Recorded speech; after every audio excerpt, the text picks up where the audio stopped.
바울은 에베소 교회가 하나님께서 밝혀주신 눈으로 꼭 알기를 바라는 것 3가지를 구하고 있습니다.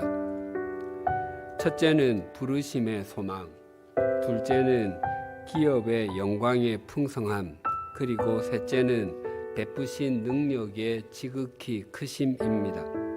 우리는 모두 하나님의 부르심을 입었기에 오늘 이 예배의 자리에 있습니다. 그래서 그리스도인은 부르심을 받은 사람이라 할 수 있습니다. 성경에 나오는 믿음의 사람들 역시 부르심의 소망을 따라서 살았습니다. 노아가 살던 시대에는 세상에는 죄악이 가득 찼고 사람들이 마음에 생각하는 모든 계획은 언제나 악했습니다.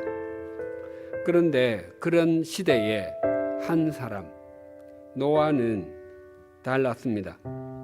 그는 의롭게 살았고 흠이 없는 사람이었으며 하나님과 동행하는 사람이었습니다.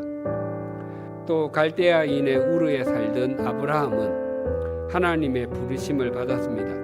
아브라함이 부르심을 받아 도착한 곳이 가나안 땅이었습니다.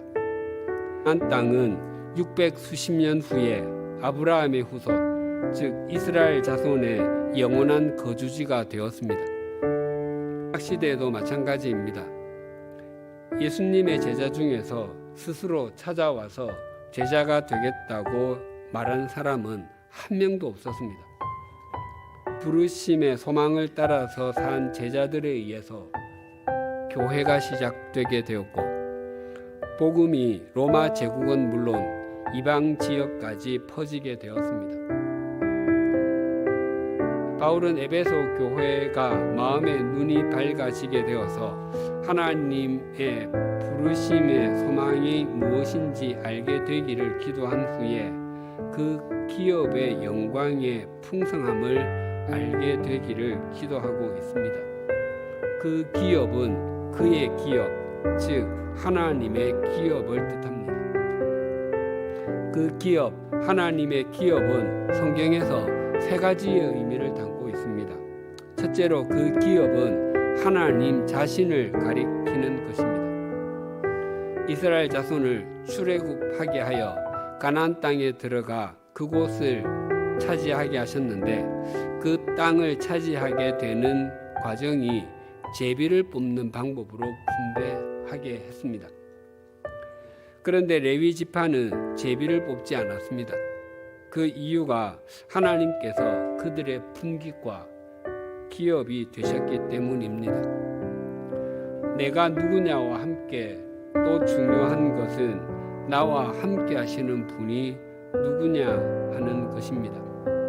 하나님께서 우리와 함께 하신다면 우리는 모든 것을 다 가진 것과 다름이 없고 하나님께서 우리와 함께 하지 않으신다면 우리는 아무것도 갖지 않은 것과 같습니다. 둘째로 그 기업은 하나님의 백성, 즉 우리를 가리키는 것입니다. 신명기 32장 9절입니다. 여호와의 분깃은 자기 백성이라 야곱은 그가 택하신 기업이로다. 하나님께서 택하신 이스라엘, 우리가 하나님의 기업이 된다고 말씀하십니다. 또 신약 성경에도 비슷한 내용이 있습니다. 베드로전서 2장 9절입니다. 그러나 너희는 택하신 족속이요 왕같은 제사장들이요 거룩한 나라요 그의 소유가 된 백성이니 이는 너희를 어두운 데서 불러내어 그의 기이한 빛에 들어가게 하신 이의 아름다운 덕을 선포하게 하려 하심이라. 그의 소유가 된 백성이 그의 기업이라는 의미입니다.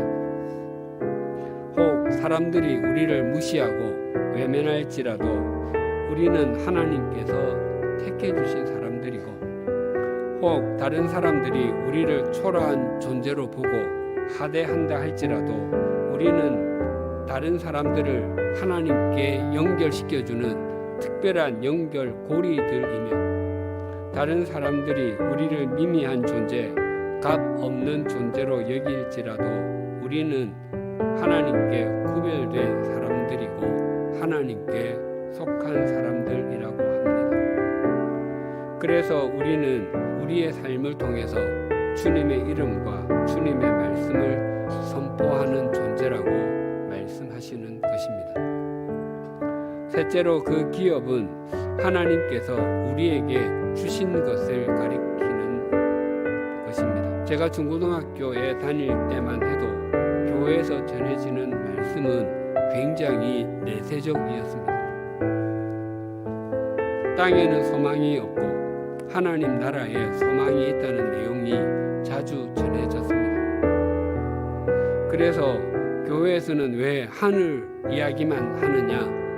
우리는 이 땅에서 살아가고 있는데 땅의 이야기를 해야지 기독교가 구체적이고 실제적인 종교가 되지 않겠느냐와 같은 말이 자주 회자되었습니다. 그래서 교회마다 현실적인 내용을 굉장히 많이 설교했습니다. 그런데 그와 동일하게 점점 기독교는 기독교답지 못하게 되어 갔습니다. 교회에서 하나님 나라의 소망, 영원한 상급에 관한 설교가 정말 많이 사라졌습니다. 그러나 만약 우리의 시선이 하나님의 나라, 영원한 상급에 소망을 두지 않는다면 결과적으로 세속적인 가치관을 추구하고 살게 되며 자기 욕망과 야망을 따르며 살게 됩니다. 우리 자신의 삶과 믿음을 정직하게 돌아보십시다. 나는 하나님의 나라, 영원한 생명을 목적 삼고 살아가고 있는가 하는 것입니다. 우리가 영원한 생명을 목적 삼지 않고는 하나님께서 기뻐하시는 삶, 하나님의 말씀에 순종하는 삶을 살아갈 수 없습니다. 우리 모두 하나님께서 밝혀주신 눈으로 그 기업의 영광의 풍성함을 중심으로 바라보십시다. 또한 세상이 아무리 화려해 보여도, 세상이 아무리 나를 돋보이게 만들어준다 할지라도 그것이 바른 것이 아니라면 걷어내십시다. 또한 그 기업의 영광의 풍성함을 바라보는 것을 멈추게 하는 비성경적인 죄를 잘라내십시다. 그때 우리는 이전에 누리지 못했던 그 기업의 영광의 풍성함을 누리게 될 것입니다. 그리고 교회는 다시 세상의 소금으로, 세상의 빛으로 자리매김하게 될 것입니다.